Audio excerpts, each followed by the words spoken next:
Good afternoon, everyone. Nice to see you. After Howard's inspirational opening, and by the way, did you all notice that we're now on first name terms with global celebrities?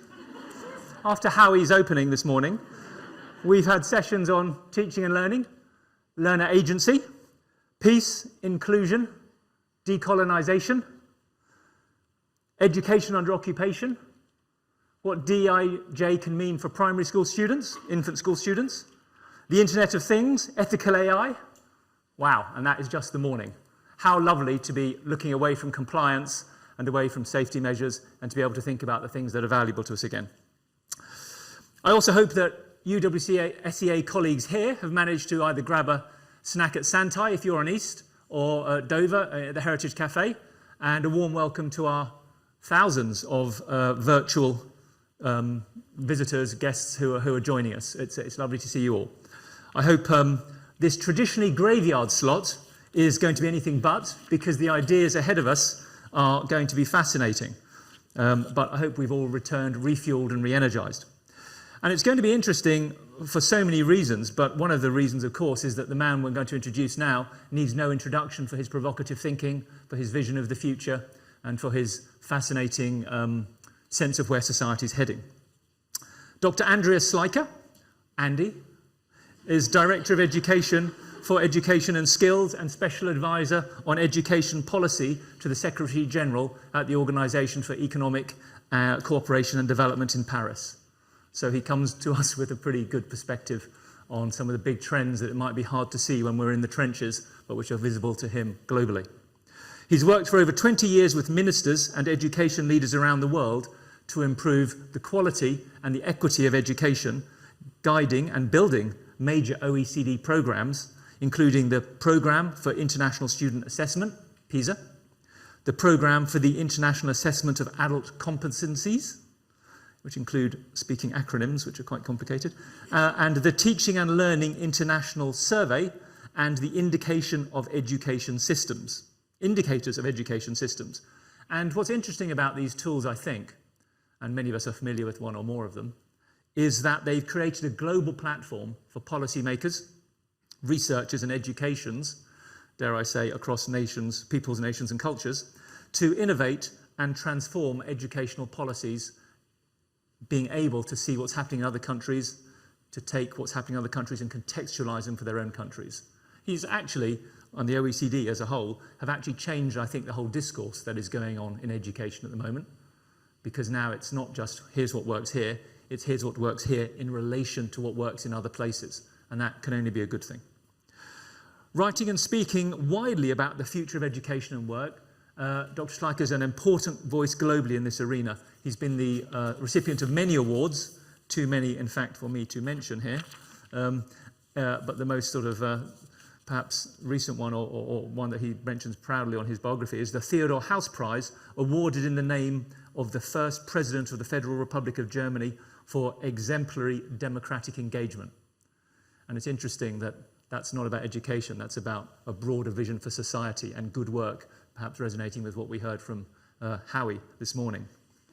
Dr. Schleicher has recorded a video for us on the critically important question of holistic education in a high-tech era. As before, we'll hear from him, then we'll have a chance for questions and answers. And as before, if you have a question, please think about it during the show. Do come down to the front, to the microphones, and we'll also have questions from our online colleagues, and we'll take it as it goes from there. So please give a warm welcome to Dr. Schleicher. Thank you.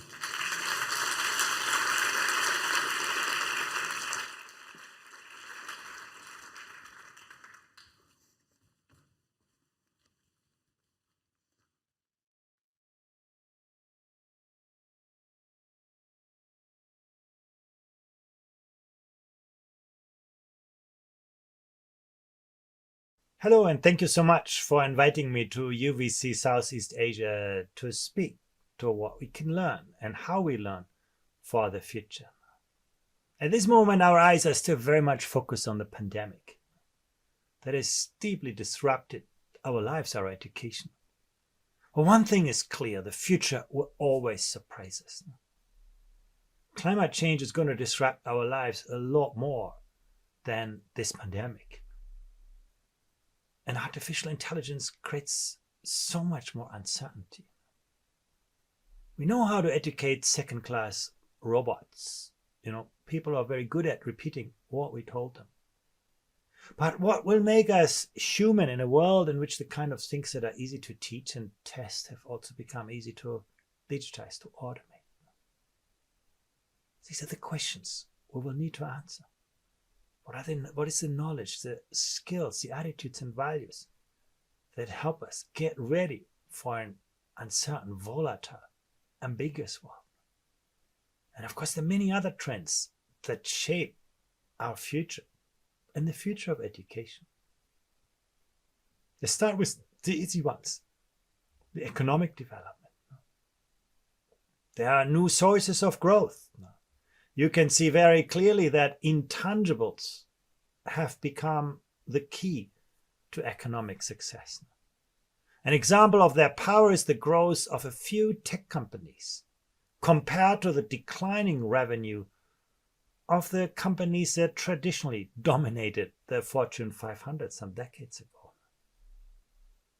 The great thing is that unlike tangible assets, knowledge can be used infinitely, repeatedly, in many different places, in many different times. And that's what explains the rapid growth of technology companies these days. They are so good at, producing, disseminating, reusing intangibles. And of course, intangibles are about people, and people are about skills. How do we develop the right skills, and how can we leverage them, extract value from them, turn, better skills and better jobs and better lives of people? That's the challenge of our times. And it's not just about, cognitive skills. It's equally about social and emotional skills. Your creativity, your curiosity, your empathy, your leadership, your courage. Those things matter.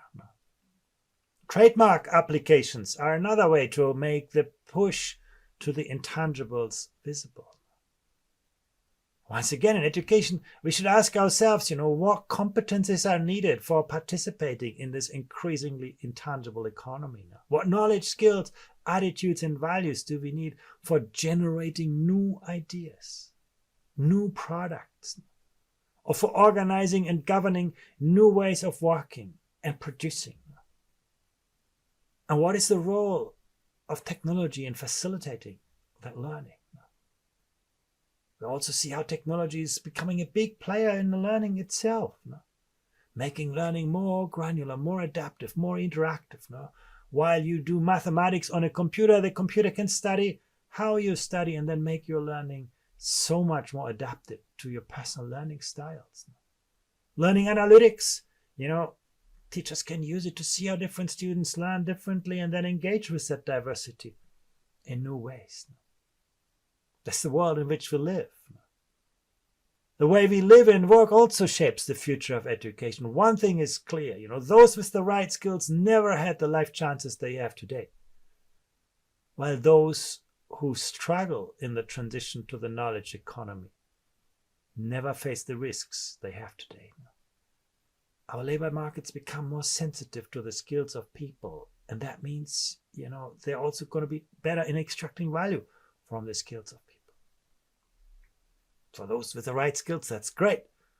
For those without, they may risk to be left further behind. One trend that, may seem so obvious to you is that we actually work less and less. There's been a real shift from work to leisure over the last decades. But again, are we equipped for that? Will we use our leisure sensibly in a fulfilling way, in a way that increases our life satisfaction? Again, we should not just look at the future of work, we should look at the future of lives and how living and working can be integrated. Same as living and learning. In the past, we used to learn to do the work, and now learning has become the work. Great places of work will always be great places of learning. And then there are new forms of work. You can look at our economy. Digital platform technologies reorganize everything around us. You no longer know what is a large or a small employer. A few people in a great company can change the world. The most important companies these days are no longer created, by a big industry. They're created by a big idea. Often they have the product before they have the money. You no longer know who's the customer and who's the business. Peer-to-peer markets are blurring the boundaries. No? We go on eBay and Amazon and sell and buy it in the same ways. No? And governments are going on this bandwagon as well. No? And look at this. On the vertical axis, you see the skills of populations as measured by our adult skills survey. And on the horizontal axis, you see the risk of automation. The likelihood that a robot is going to take over your job. And you can see the two are actually quite closely related now. Nations that are great at skilling their people tend to be also nations where actually labor markets are quite well protected from automation. Whereas nations that struggle in the transition to the knowledge economy are also the ones which may lose most of their jobs. So knowledge, skills, attitudes, and value. Those are the key. But, when we surveyed 15-year-olds in our PISA study, we can see that there's a large share of them, 30, 40, sometimes 50%, and particularly students from disadvantaged backgrounds, who aspire to jobs that are most at risk to be automated.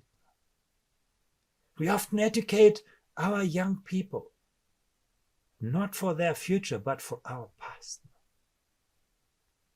And then, what do we do with online labor, for example?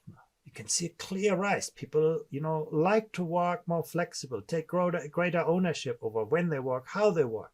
Now, online labor is a good example of this. But if that's the reality, how well are we equipped to help those actually progress in their careers when there is no fixed employer sponsoring their training? What does this shift mean for our education system, for formal, for non-formal education, for educational professionals? What is the potential of new training opportunities emerging from the gig economy now? There's fantastic resources, things like GitHub. Amazing resource. How do we use them? We need to answer those questions. And then, knowledge always means power. Look at the massive rises of wikis.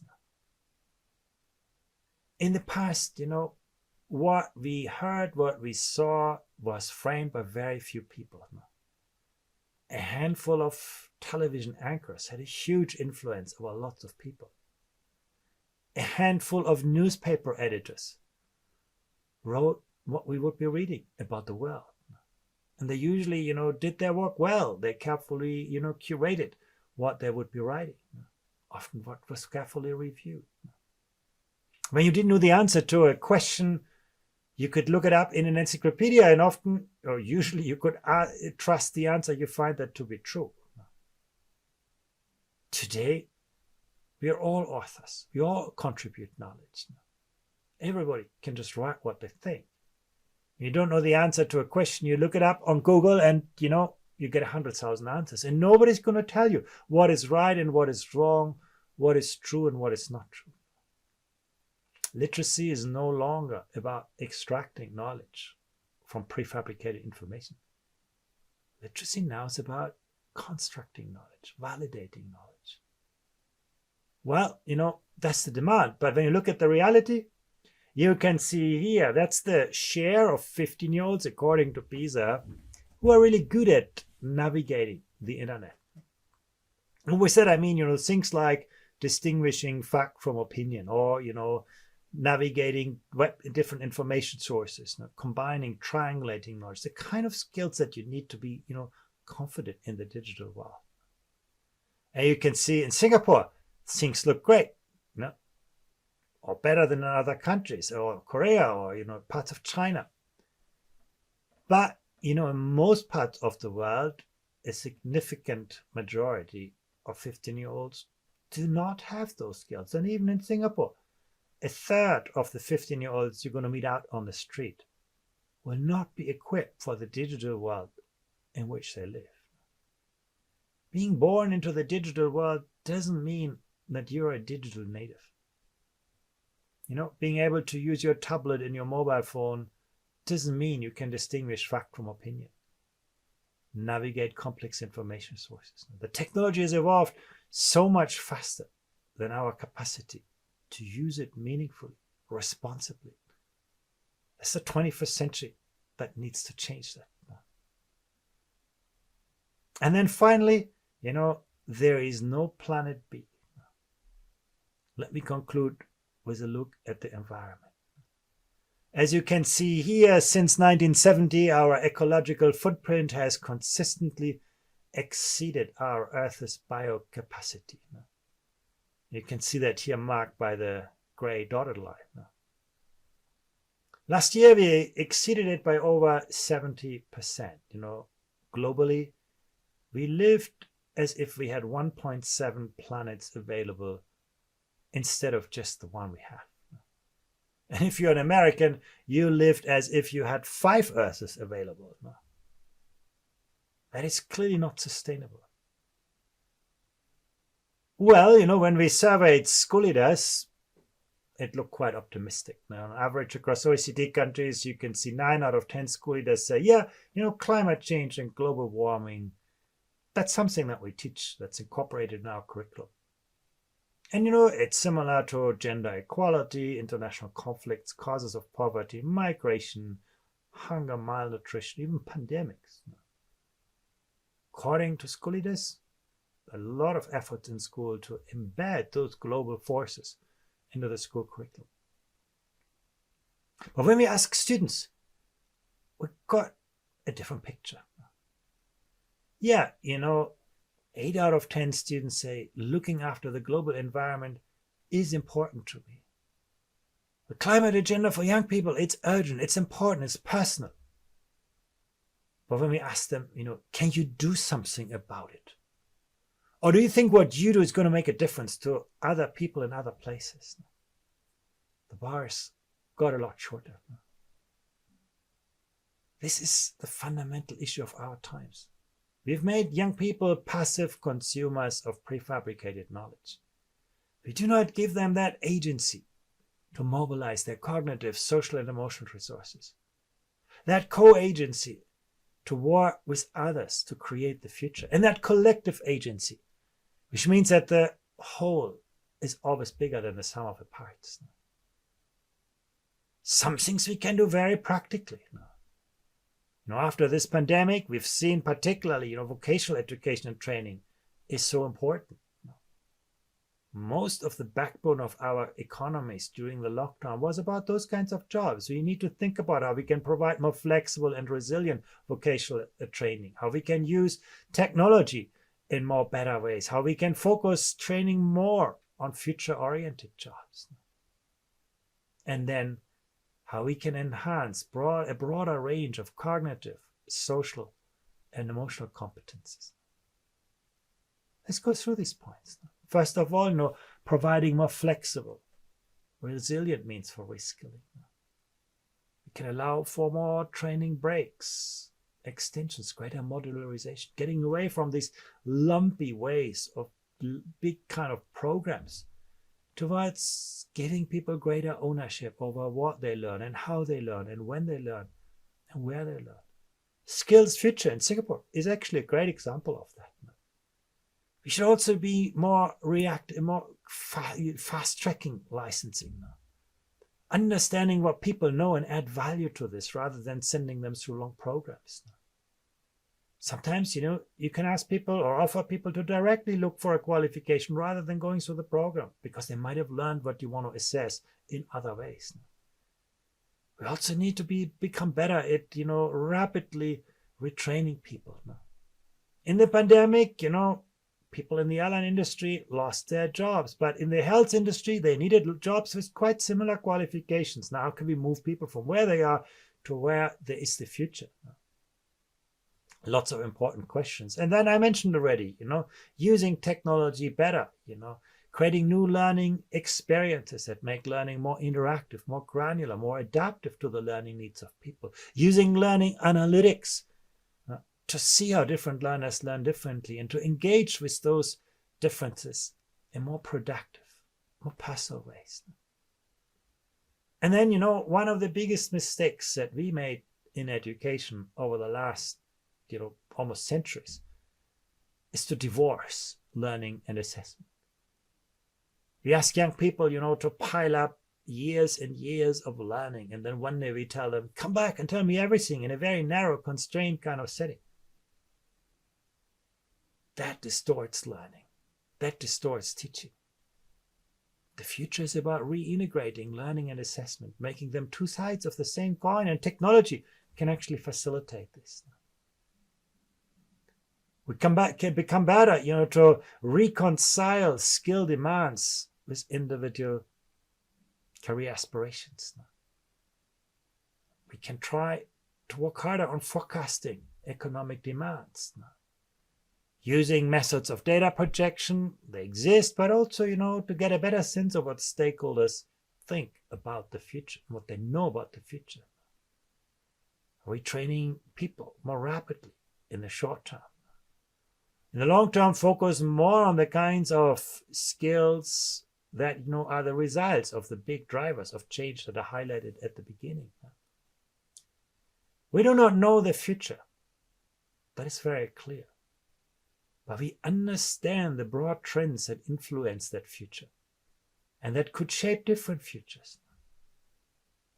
The better we become at imagining alternative futures and to understand their consequences, the better we will be prepared for the future that eventually arises. And one thing is clear, we used to learn to do the work, and suddenly learning has become the work. This notion of lifelong, life-wide learning is really at the center now. In the past, all was quite simple. You went to school, to university, you got a job, and then you retire. Today, we need to give greater emphasis to early childhood education and care. Some of the skills that are highlighted: curiosity, empathy, courage, leadership. When you're a 5-year-old, those are skills. When you are 25-year-olds, they've almost become personality traits now. You can say that school was the education of the 20th century. Foundations, academic skills. Early childhood education and care is the education of the 21st century. That's where the foundations for the century are really built. And then, tertiary education needs to become a lot more transversal.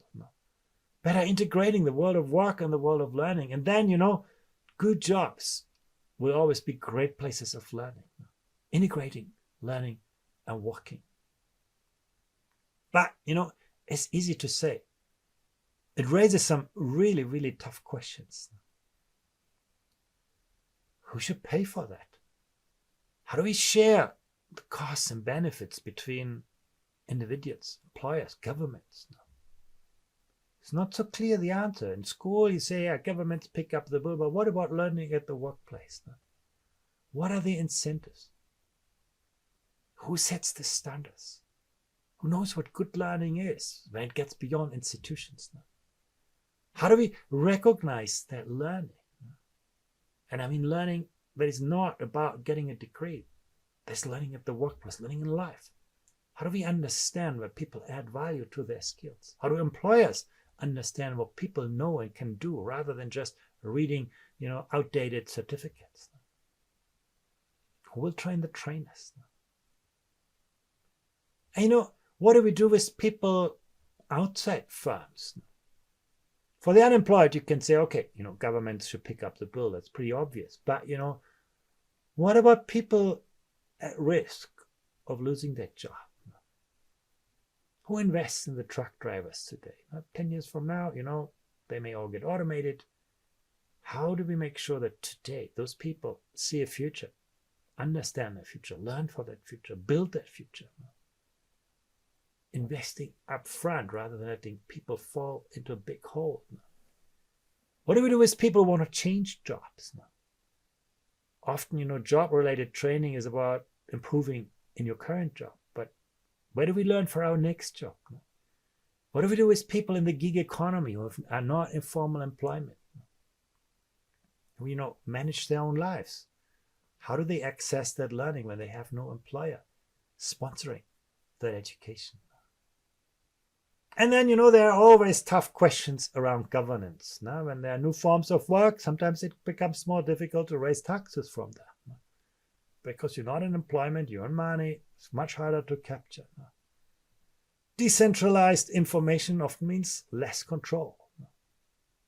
It's harder to understand the big picture.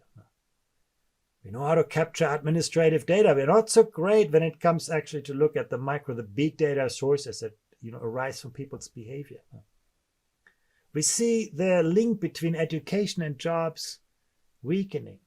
And that means, the job of governments is really, really becoming tougher. And we need to predict, more rapid changes in skill demands and prepare for them. Some people have called all of that a race between technology and education.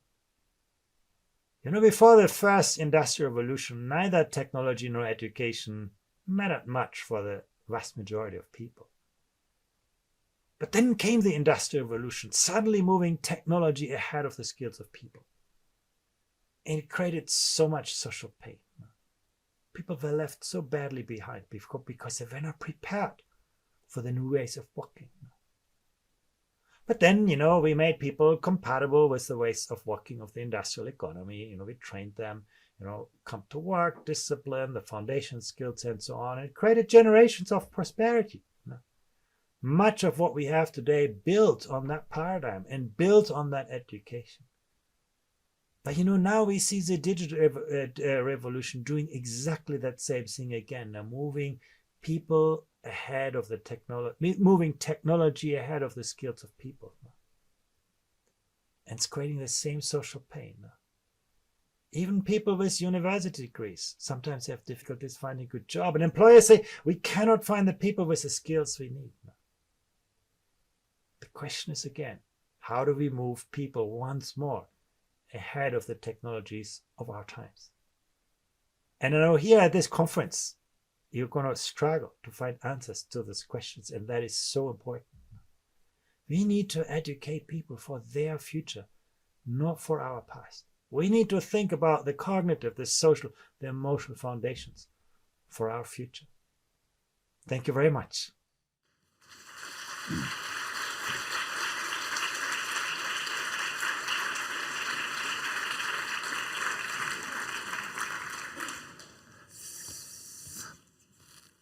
Thanks everyone for such attention. He's a compelling speaker, and I think we can all appreciate the breadth and scope of someone who's got really the global perspective.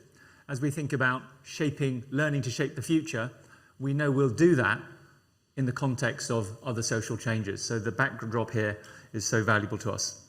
I think we have Dr. Schleicher online. Am I Yes. right? Hi, welcome. Thank you so much for your talk. I hope you can hear me. Yes, I can. Welcome, and we can all see you here. So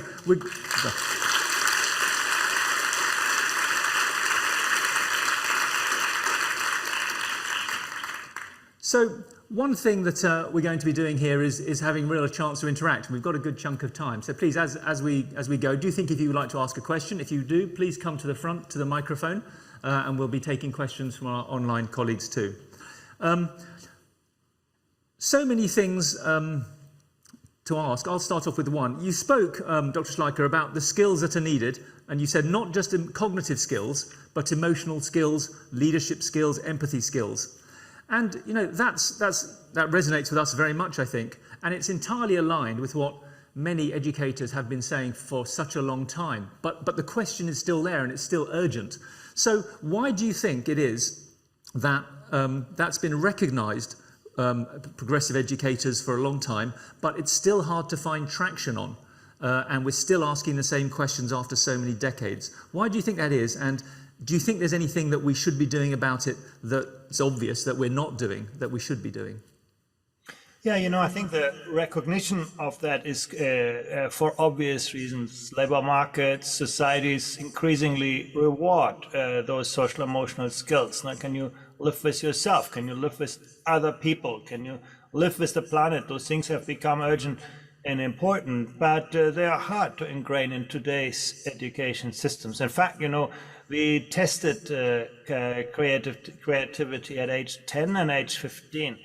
And what we found in every jurisdiction for which we had data is that 15-year-olds scored worse than 10-year-olds on creativity. Now, if I would tell you this for mathematics, 15-year-olds doing worse in mathematics than 10-year-olds, you would tell me, well, there must be something terribly wrong in our school systems. But for creativity, we don't ask ourselves that question. And then the answer is that, much of what we do in education is towards, educating for compliance with established ways of thinking. We started to teach, science like religion sometimes, making people, believe in certain paradigms, ideas, and then, asking them to rehearse those and reproduce them. I think that's really the current way of learning and teaching often works against those social emotional skills. No? We ask students, to learn collaboratively, and then we put them in rows behind individual desks and test whether they are better than their neighbor. So a lot of what we do is hard to reconcile with the need for social emotional skills. That's why there is this discrepancy. Our evaluation and assessment systems often work against the teaching of social emotional skills. I do believe the answer lies in making those better visible.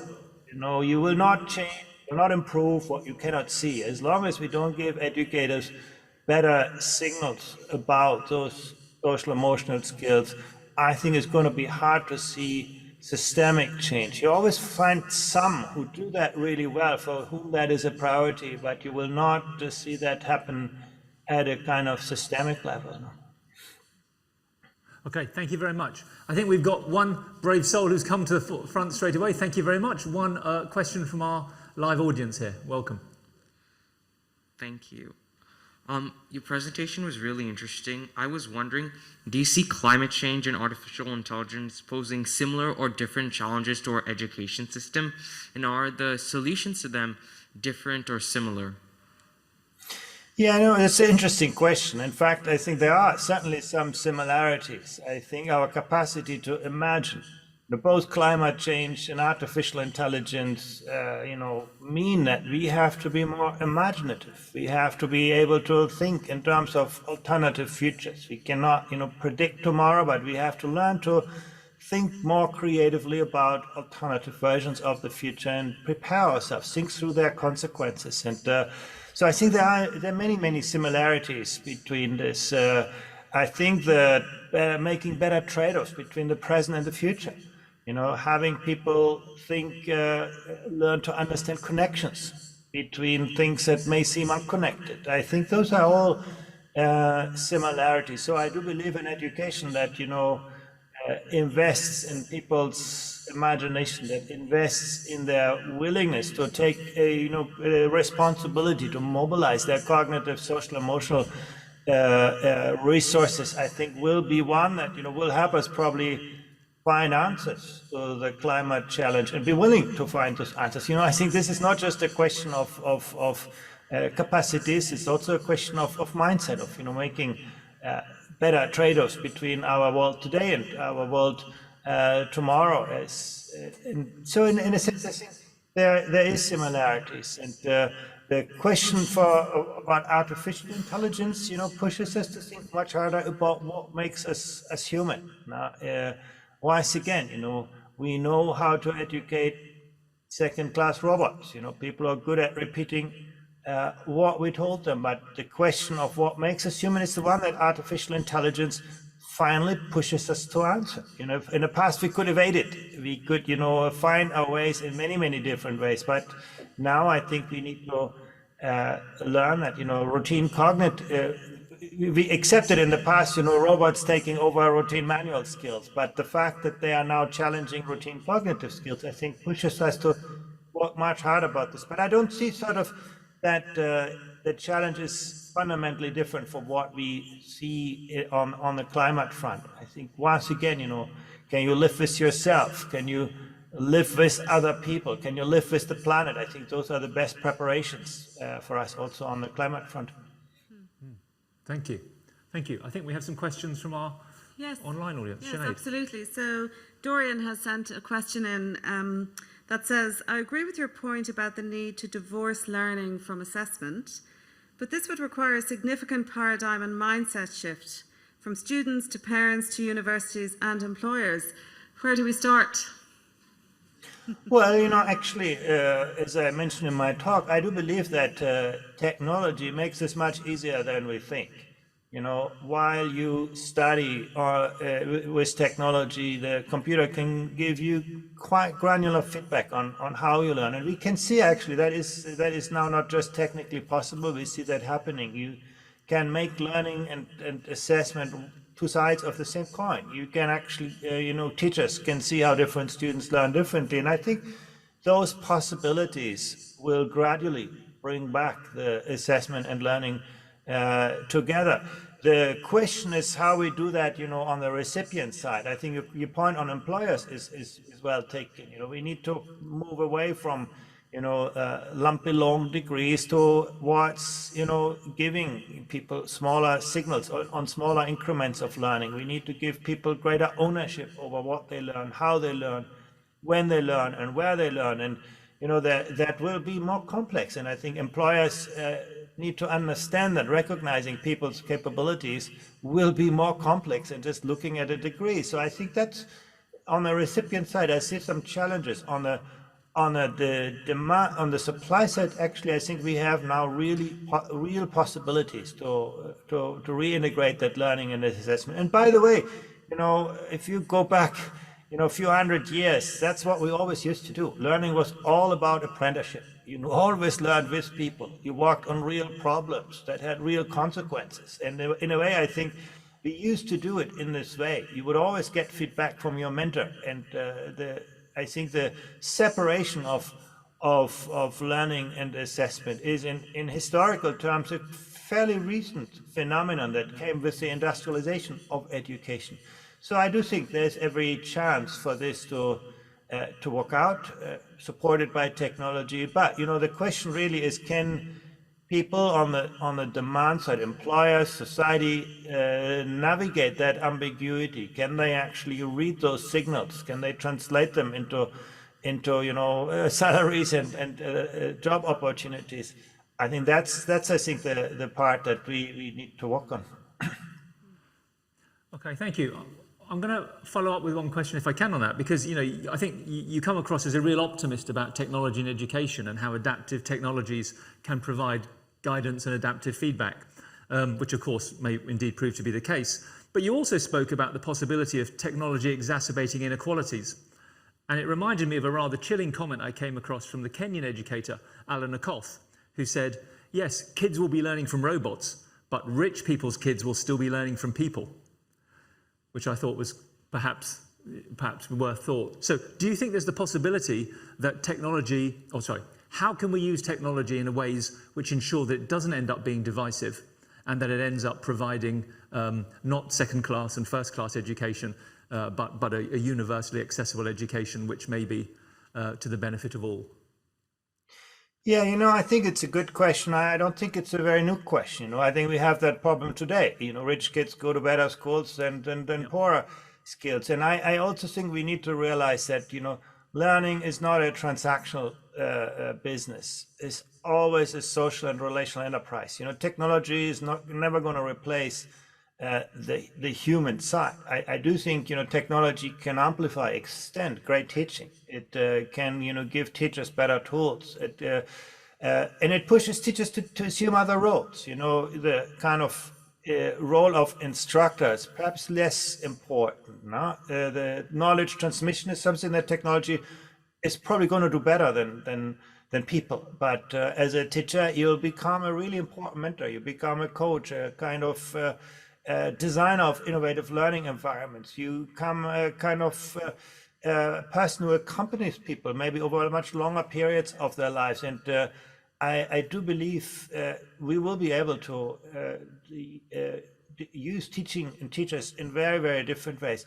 The risk of a divide is very real, but that is not very different from where we currently stand. And I do believe actually, and that's where I am an optimist, that technology can help us to make education more, not less equitable. We shouldn't believe that the fact that the teacher stands in front of 30 students is an equitable outcome. I think students learn differently, and I think we need better tools to understand how students learn differently and engage with that diversity more productively. And I do think equity requires a more adaptive, a more interactive, a more granular learning environment. And I don't think we can do that with a kind of one-size-fits-all approaches. So in a sense, I think there is an opportunity to make education more equitable through technology, and there's a risk that it will become less equitable. And I think that is the task for public policy, to ensure that we harness the opportunities in the way that they serve. Well, there's no automaticity in this. I think,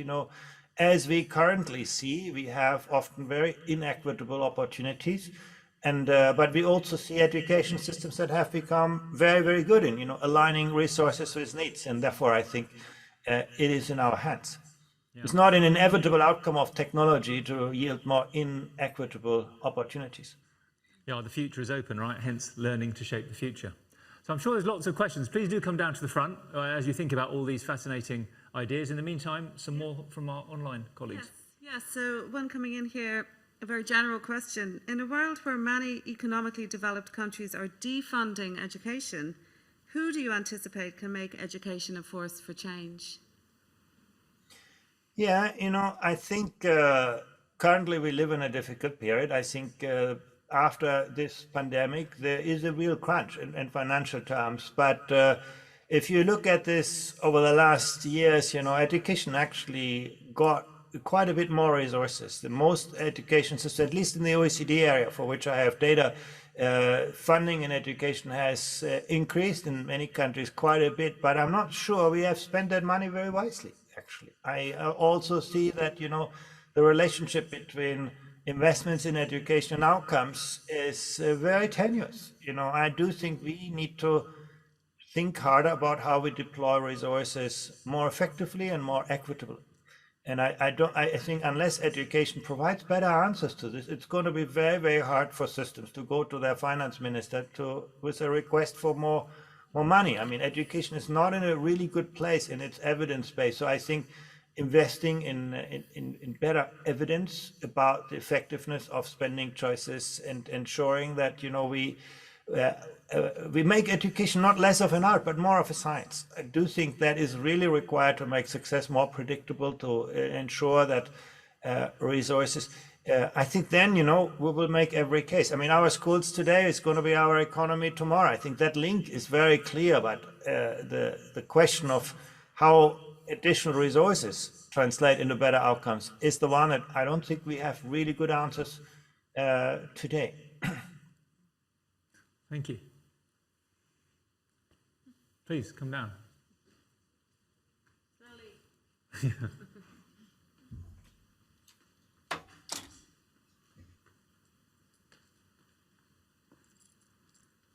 Thank you, Professor. My question around technology is something to do with people and their anxiety. So not so much as in technology is changing the world, but the speed at which it is changing the world. We are in school and learners have a wide variety of bus uncles and aunties to the little one in K1 and K2. What would be your advice as in at what speed we should be adopting technology? Because the speed at which it is changing, it's just almost impossible to catch up. Is there any mechanism or device you have in mind that you are constantly not feeling that you have been left behind again and yet again? Yeah, I think, this is a very good question, and a question that I ask myself often. The biggest test for us as human is really our capacity of, in engaging with that speed of change. Now, can we learn more quickly? Can we unlearn more quickly and relearn more quickly when the context changes. And I think every day you wake up in a new world, and I think this stretch is putting enormous weight on humans. What it suggests to me is, again, we should put greater emphasis on the social and emotional dimension of learning, on student well-being. Teachers need to become good social workers, good psychologists, good mentors, good coaches. That is what I think where the answer lies, that we help students better to adapt. When it comes to technology, personally, I think the best technology in education is the one that is more present but less visible. In a sense that, I don't think the answer lies in having students constantly interact with technology. In fact, I think that makes learning more superficial, more reactive, more scripted. I think the answer really lies in good diagnostics and good ways for students actually to get feedback, for teachers to understand different learning patterns and so on. So I do think, that's where I think the use of technology is more promising and less threatening for humans. It's not about using every day a new gadget. It's about I'm not actually worried about technological skills. People will pick them up even without school. I'm more worried about the human capacities to use technology. To give you an example, distinguishing fact from opinion. Literacy today is no longer about reproducing or extracting knowledge. It's about constructing knowledge. Right? Google is going to give you 100,000 answers to every question. You have to figure out what is right and what is wrong. Are people capable of doing that?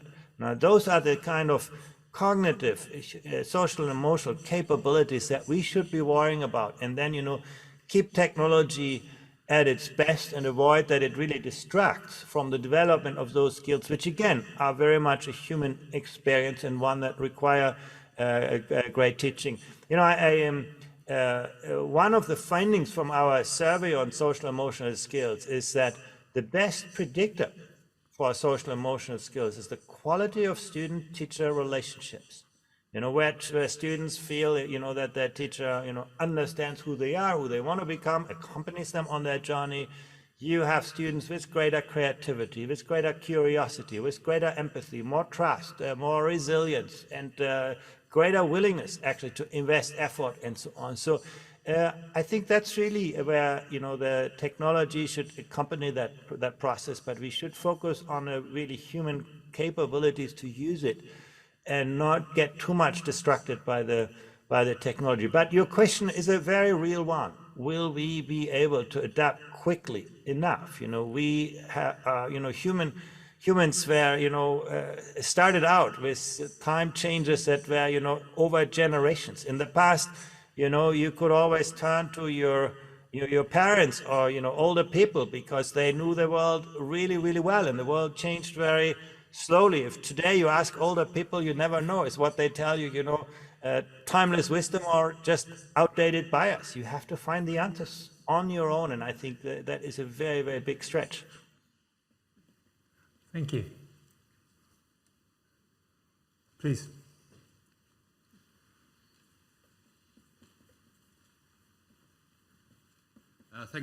Thank you, Dr. Schleicher. I'm interested in your views on an aspect of the future which is indicated in some of your graphs, but we haven't touched upon much. In many areas of the world, we're seeing an aging population, increasing lifespan, and if we're fortunate, increasing health span.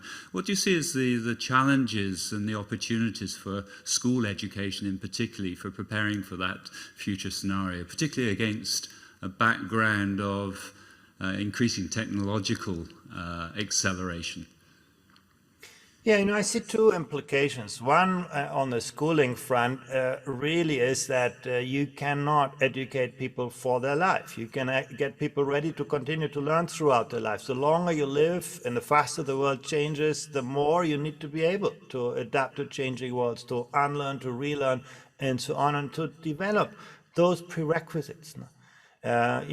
The degree that you get in school is just a starting point for your next phase of learning throughout life. And I think to give people that motivation, that capability, that willingness to engage with uncertainty, to continue to learn, I think is probably in school far more important than the specific knowledge and skills that students acquire. So I think that's on the schooling front. But the other and perhaps more obvious part is that we need to make learning much more life-wide, lifelong, in the sense that schools probably need, and universities for that matter, need to engage much more with that whole breadth of learning opportunities. Now that we really spread out those learning experiences much more. And again, that is not an easy challenge. If you know today that, if you're a truck driver, trucks get automated in the next decade, possibly, do you have actually that vision of what you want to become next? Is there someone, who's going to, help you to find your way, to support you, to encourage you to take that learning?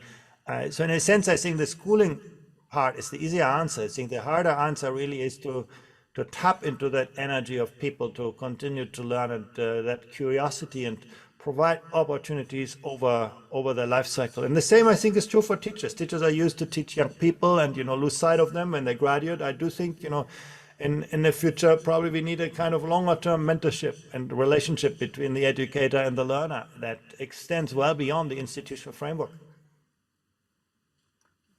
Thank you. Oh, okay.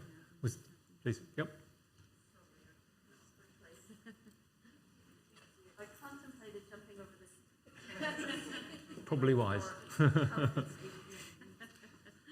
Hello, Dr. Schleicher. For me, the graphic that really struck me was the one where you show the Industrial Revolution sort of upping the need for skills and how humans lagged behind it, and then got to prosperity, and then here we are again. And I was wondering if you think it's always inevitable. Maybe there's something in human nature and on a global scale rather than individual that means that will always happen. We'll always have this sort of shooting up and then we're always catching up. Or do you see a way that maybe we can almost get ahead of that curve and keep ourselves ready to be able to meet whatever the future holds instead of waiting for the future and then catching up to it?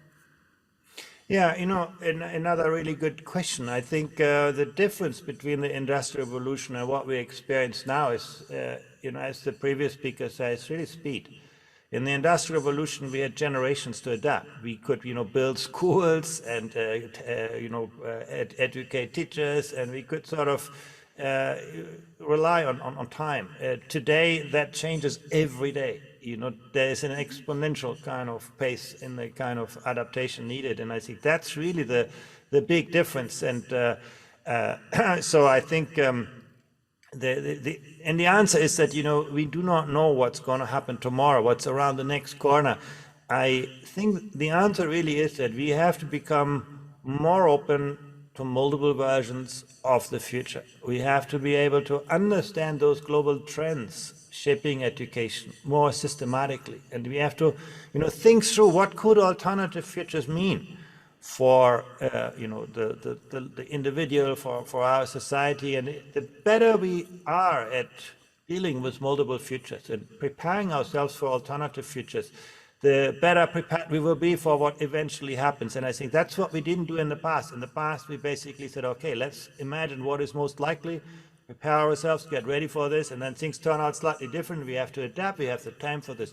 I think in the future that will work less and less. So I think we have to be more versatile. We have to be better able to live and deal with ambiguity.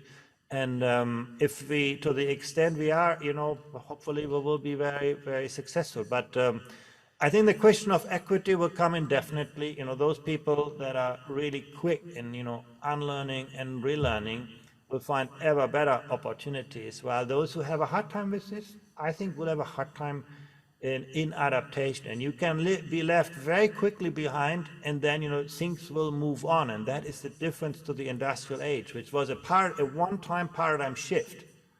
And then, provided stability and opportunities for people to get on board of that. I'm not sure, we will see that we see that flattening of the curve in any time soon, because technological capabilities will continue to accelerate. Thank you so much. Thank you. I want to, if I can, make it a question that relates to some of what you said with one of the sessions earlier today, and a topic that's very much alive in our school. You said, with regard to climate change, that we seem to be covering these issues in schools according to what school leaders say, but there's a gap between students' understanding if they've covered it, and the belief that they can make a difference. And you said we have made them too passive and they have no collective agency. And I think we recognize that as a sort of, as an idea. Can you say a bit more about that and what you think some of the solutions to that might be, or things that you've seen working in various parts around the world? Yeah, I think that is one of the real issues that we have in education, that we make learners quite passive consumers of prefabricated content.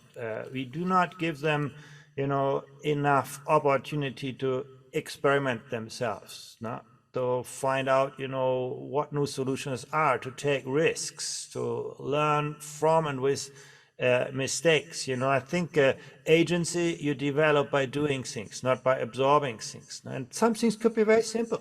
In science, why do you listen to a teacher explaining to you the results of an experiment when you can do that experiment, at least in a virtual laboratory? And I think we need to provide more opportunities for people to do things, to take responsibility.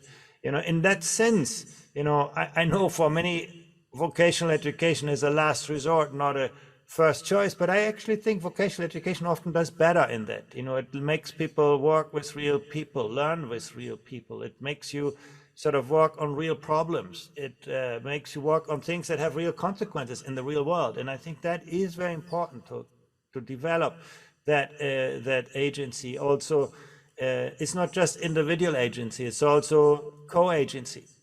Understanding that we always work in interaction, and we need to be able to develop that agency and interaction, and also to build that collective agency, that people can work together as teams, and that the whole is always bigger than the sum of its parts. I think in the design of our learning environment, we need to put much greater emphasis on this. And I know it's not the most efficient way of learning, and that's where the difficulty lies. It's much faster if I teach you all sorts of formulas and equations or results rather than you figuring out these things. But I do believe teaching fewer things at greater depths and giving people more room actually to learn by doing and learn in interaction, I think, is the answer that will probably help us, because knowledge without agency has very little value in the world today.